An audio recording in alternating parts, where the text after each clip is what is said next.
દ્વારકામાંથી સમાચાર મળી આવ્યા છે। જામખંભાળિયા તાલુકાના કેશોદ ગામે આગ લાગવાની ઘટનાથી વિસ્તારમાં અફરાતફરી મચી ગઈ હતી।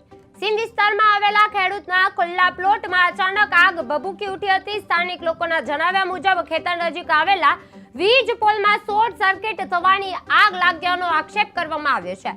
ઘટનાની જાણ થતાં ફાયર વિભાગની ટીમ તાત્કાલિક ઘટના સ્થળે પહોંચી હતી અને પાણીનો મારો ચલાવી આગ પર કાબુ મેળવ્યો હતો।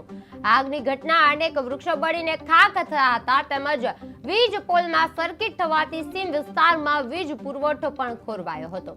જામખંભાળિયાના કેશોદ ગામે આગ લાગી હતી। ખેડૂતના ખુલ્લા પ્લોટમાં આગ ભભૂકી ઉઠી હતી। વીજ પોલ શોર્ટ સર્કિટથી આગ લાગી હોવાનું અનુમાન છે અને ફાયર વિભાગે સમયસર આગ પર કાબુ મેળવ્યો છે। આગથી વૃક્ષો બળી ગયા છે, વીજ પુરવઠો ખોરવાયો છે। ફાયર વિભાગે સમયસર આગ પર કાબુ મેળવ્યો છે। કેશોદ ગામે આગ લાગવાની ઘટના સામે આવી છે।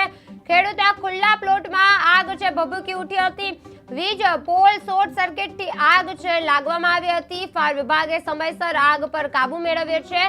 આગથી વૃક્ષો બળી ગયા છે, વીજ પુરવઠો તે ખોરવાઈ ગયો છે। ફાયર વિભાગે સમયસર આગ પર કાબુ મેળવ્યો છે।